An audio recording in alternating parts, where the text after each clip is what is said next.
Good morning everyone, welcome back to my channel. কেমন আছো তোমরা সবাই? আশা করছি সবাই খুব ভালো আছো। আমরাও বেশ ভালো আছি। আজকে সকালবেলায় উঠে ঘরের কাজ করছিলাম, ঠিক সেই সময় এনারা এসেছিলেন ঠাকুর পুজোর জন্য ওই সিদ্ধি নিতে। তো সেটাই দিলাম। আর এর আগের বারও এসেছিলেন জানো তো এনারা দুজন, তখন আমার আগের চ্যানেলে সেই ভিডিওটা আমি তোমাদের সাথে শেয়ার করেছিলাম।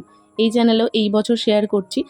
আর একটা জিনিস নোটিস করেছো তোমরা? দেখো, আমাদের এই টাইমটায় না পাঁচিরটা তখন কাজ চলছিল। আগের দিন তোমাদের আমি দেখিয়েছি কাজ হয়ে গেছে। আসলে ওই যে বললাম, রিন্টুর ফোন থেকে ভিডিওগুলো নিতে আমার একটু উলটপালট হয়ে গেছে, সেই জন্য একটা ভিডিও আগে একটা ভিডিও পরে হয়ে গেছে। যাই হোক, একটু বুঝে নিও তোমরা।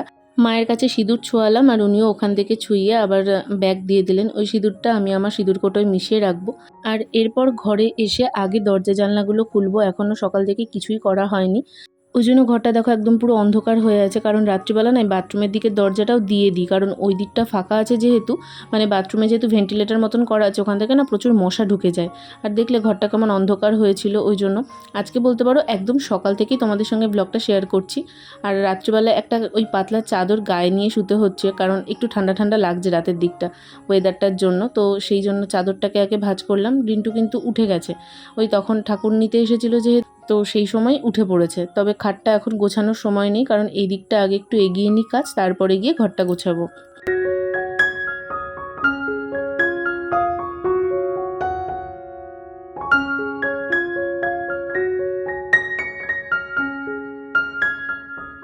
কত গর্ব করে তোমাদের বললাম রিন্টু উঠে পড়েছে, যেহেতু হাতে টাইম আছে ওই জন্য আবার এসে খাটে শুয়েছে। আর আমিও এই দরজাটা খুলে এই জায়গাটা করে বসেছি আলু কাটতে। বেশ সুন্দর ঠান্ডা হাওয়া দিচ্ছে এইখানটা করে, দরজার সামনেটা না এদিকটা একটু ঠান্ডা ঠান্ডাই। আমি জানি না কেন ঘরের ভেতরটা গরম, অথচ এই জায়গাটা ফ্যান ছাড়াই আমি বসেছি, তাও কিন্তু বেশ ঠান্ডা ঠান্ডা লাগছিল। যাই হোক, এখানে আমি এখন আলুগুলো চটপট করে কেটে নিচ্ছি, সব কিছু নিয়ে একেবারে বসে পড়েছি। আগের দিনের ব্লগে নিশা আমাকে একটা অনেক বড় কমেন্ট করেছো। তোমার কমেন্টটা আমার এত ভালো লেগেছে। আমার আসলে সত্যি কথা বলতে কি বলো তো, নিজের বিয়ের পরের লাইফটার কথা মনে পড়ছিল। আমিও না একদম আলু কাটতে পারতাম না, বটিতে হাত দিতে আমার ভয় লাগে। ওই বটিতে যে গিয়ে আঙুলটা থাকে না, আমার মনে হয় আঙুলটা কেটে নেমে যাবে। তো ওই জন্য আমি বটি ইউজ করতে পারতাম না। তারপরে তো আস্তে আস্তে এখানে চপিং বোর্ড, তারপরে এই চাকুগুলো, এগুলো সব কেনা হয়েছে। আসলে চাকু সেটটা আমি বিয়ের আগেই কিনেছিলাম, কিন্তু ওই চপিং বোর্ডটা ছিল না, আর তার সাথে ছিল না হচ্ছে আলুর ওই খোসা ছাড়ানোর পিলারটা। তো পিলারটা বাড়ির ওপর থেকে মা কিনে দিয়েছিল, আর চপিং বোর্ডটা বিশাল থেকে কিনে নিয়ে এসেছিলাম। তারপরেও যে আমি চপিং বোর্ডে ভালো কাটতে পারতাম সেরকমটা নয়, মোটা মোটা হতো। আর সবথেকে বড় কথা, আমাদের এই বাড়িতে দেখবে একটা লাল রঙের ননস্টিকের কড়াই আছে, ওটাতেই আমি প্রথমে আলু ভাজা করতাম। আর কড়াইটা না পাতলা ধরনের, তো আলু ভাজা পুরো পুড়ে যেত, মানে কেমন একটা অদ্ভুত হয়ে যেত, ভেতরটা দরকাচাত মতন থেকে যেত আর ওপর দিক দিয়ে পুড়ে যেত। আমিও পারতাম না গো। তবে তুমি আমায় বলেছো আলু কাটা দেখাতে। আমার তো এই ভিডিওগুলো আগে থেকে এডিট করে রাখা, মানে আগে থাকতে করা, তোমাদের তো আমি বললামই, অনেকবার বলেছি। তো এই ভিডিওগুলো হয়ে যাক, তারপরে আমি তোমাদের সঙ্গে অবশ্যই শেয়ার করব। আর ওদিকে দেখলে রিন্টু এখন রেডি হচ্ছে, আর আমি একটা আইসক্রিম নিয়ে খেতে বসেছি। মা কিন্তু বেরিয়ে গেছে, এই টাইমটা মার স্কুল ছিল, গরমের ছুটি তখনও পড়েনি, তো মা স্কুলে চলে গেছে। আর তারপরে রিন্টু বেরোনোর পর ওই যেহেতু ঘরটা আরেকবার ঝাঁট দিতে হয়, কারণ ও ঘরের ভেতর রেডি হয়, তো চারিদিকটা অগোছালো হয়ে যায়। তো ভালোভাবে ঘরটার ঝাঁট দিয়ে এখন দরজাটা দিয়ে এ ঘরে লাইট ফাইট অফ করে দিয়ে আমি যাব ও ঘরে। এ ঘরের কাজ আপাতত শেষ, মা আসবে তারপরে আবার এ ঘরে আসবো। আর এখন বাজছে প্রায় ওই 11টা বাজতে 10 মতন। এই টাইমটায় মার সাথে আমার একটু কথা হয়, তাই মাকেই ফোন করছিলাম।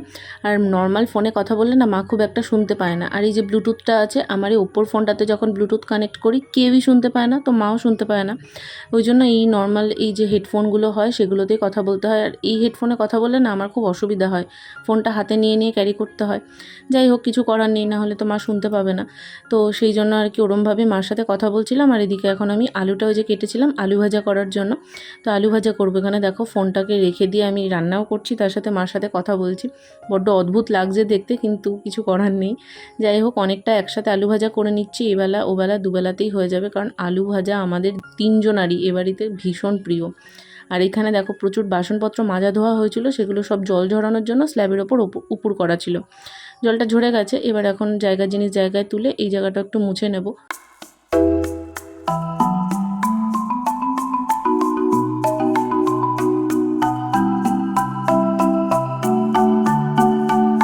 আমি সবসময় চেষ্টা করি তেলটা যাতে একটু কম দিয়েই করা যায়। এবার কখনো কখনো জানো তো বেশি পড়ে যায়, আর বেশি পড়ে গেলেই বকা খাই।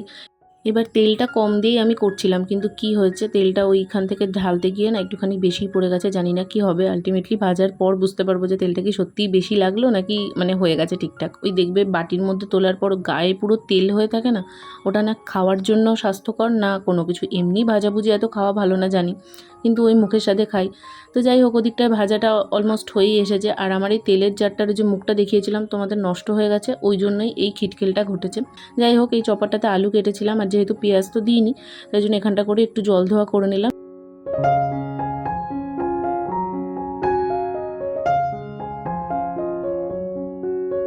কথায় বলে ন্যাড়া একবারই বেলতলায় যায়। আমার মাথায় হয়তো এখনও 3-4টে চুল বেঁচে আছে বলে আমি বারবার বেলতলায় যাই। আজকেও আমি যেন একটা ফুল এডিট ভিডিও ডিলিট করে ফেলেছি, তবে লাকিলি আমার র ফাইলগুলো ডিলিট করা হয়নি। তো সেই ব্লগটা তোমাদের সাথে আমি শেয়ার করতে পারবো। মানে আমার নিজের ওপর এত প্রচণ্ড বিরক্ত লাগছে বলার না। তো ওদিকে রান্নার ফাঁকে গিয়ে একটু জল খেয়ে আসলাম। এই গরমে সত্যি কথা বলতে ওই জলটুকুই একমাত্র স্বস্তির। তারপর রান্না হয়ে গেছে, এখন রান্নাঘরটা দিয়ে আমার ঘরটা দিয়ে ভালোভাবে আর একবার ঝাঁট দিয়ে নেবো। মার ঘরটা আর দেবো না, কারণ তখন তো দেখলে মার ঘরটা দিয়েছি। আর এদিকে আমার খাটের নিচটার প্লাস খাটের অবস্থা দেখো, চারদিকে শুধু জিনিসপত্র ছড়ানো। আসলে সকালবেলা না ওই যেটা তাড়াহুড়ো করে তখন কোথায় রাখবো, খাটের ওপর রেখে দিই। তো ওগুলোকেও গুছিয়ে রাখতে হবে। আর যা প্রচণ্ড গরম পড়েছে না, যে কোনো কিছু দেখলেও অস্বস্তি লাগছে, কথা বলতেও বিরক্ত লাগছে, আর কাজ করতে তো ছেড়েই দাও। কত কাজ যেন এখনও করতে হবে। বাথরুমটা একদিন ভালোভাবে ডিপ ক্লিন করতে হবে, তবে এই গরমের জন্য না করতেও ইচ্ছা করছে না। বড় অদ্ভুত ওয়েদার, সকালবেলা করে এত প্রচণ্ড গরম আর রাতের দিকটা করে ঠান্ডা লাগছে। মানে কি বলবো ভাবো, কাঁথাটা তুলবো নাকি বার করে রাখবো বুঝতেই পারছি না। এবার তোমরা হয়তো ভাবছো এখন তো বৃষ্টি হচ্ছে, বেশ সুন্দর ঠান্ডা ওয়েদার, তাহলে এখন কেন এই কথা বলছি? আমি ওই টাইমটার কথা বলছি যেই টাইমটায় আমার ব্লগটা করা। এই হয়েছে আমার এক জ্বালা, জানো তো। ব্লগ রোজ না করেও থাকতে পারছি না, আর রোজ আমার এডিট করে তোমাদের সাথে শেয়ার করা হচ্ছে না। তো একটা দিন করে আমি গ্যাপ দিয়ে ভিডিও দিই, সেই জন্য হাতে না ব্লগ জমে যাচ্ছে। কী যে করবো না, আমি বড্ড অস্বস্তিতে পড়েছি। তোমাদেরকেও বলছি যে না, আগের ভিডিও কারেন্ট ভিডিও শেয়ার করলে তোমাদেরও ভালো লাগবে, বুঝতে সুবিধা হবে, আর আমারও না নিজের ভেতর থেকে স্বস্তি আসে। আজকে তো সকালবেলা রিন্টুর সঙ্গে এই নিয়ে আমার ঝগড়াই হয়ে গেল, যে ও বলছে যে এখন কিছুদিন ব্লগ করবি না। আমার হাতে বিশ্বাস করো 8টা মতন ব্লগ আছে। ও বলছে তুই 8টা ব্লগ পুরো এডিট করে সব কটা শেয়ার করবি, তারপরে আবার নতুন ব্লগ করা শুরু করবি। এই নিয়ে তার সঙ্গে তো আমার এক প্রস্ত বিস্তর একটা ঝগড়া হলো। যাই হোক, সে ঝগড়াঝাটি বাদ দাও। এরপর ভাবছি আমি তাই করব, এই কটা দিন না আর ব্লগ করব না।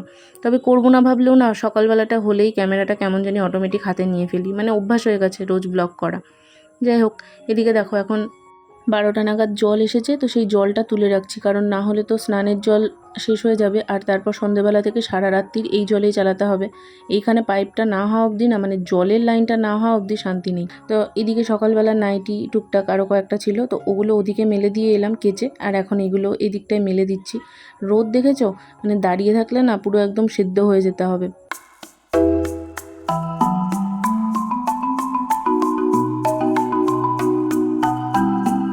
আমি যখন ভিডিওতে দেখি যে আমি জামা কাপড় কেচে মেলছি, সেটা এডিট করার সময় আমার নিজেরই না খুব ভালো লাগে, কারণ কাচতে তো আমি একদমই পারতাম না। আর আমার সারাদিনের যেই সমস্ত কাজ সবথেকে বেশি বাজে লাগে এই কাচাকাচির কাজটা।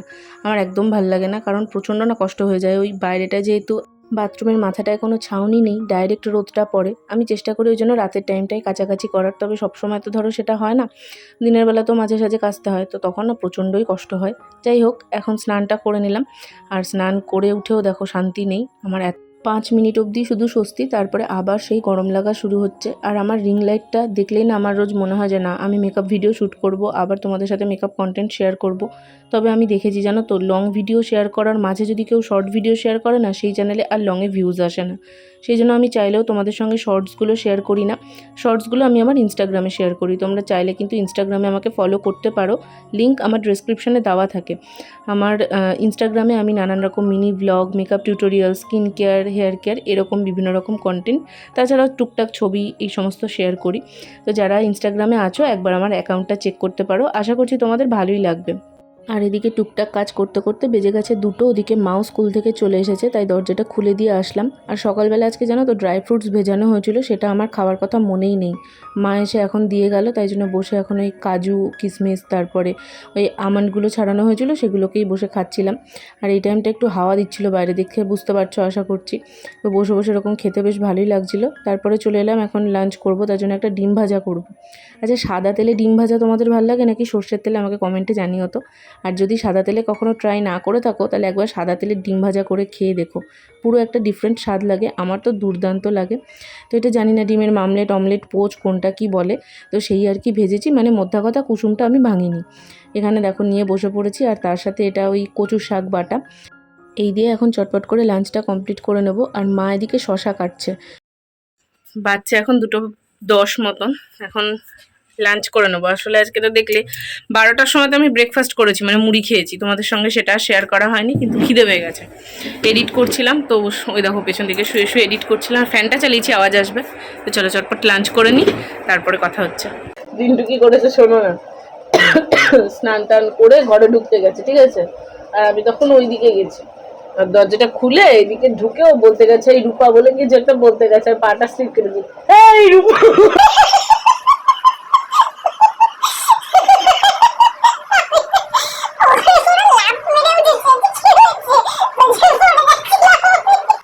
গলা চুলকাবে না তো?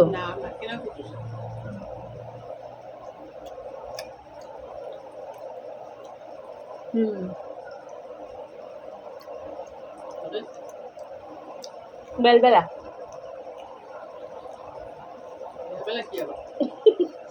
লেল পেলে আমি কোনোদিন খাইনি তো, কেমন কেমন লাগছে, খাম না।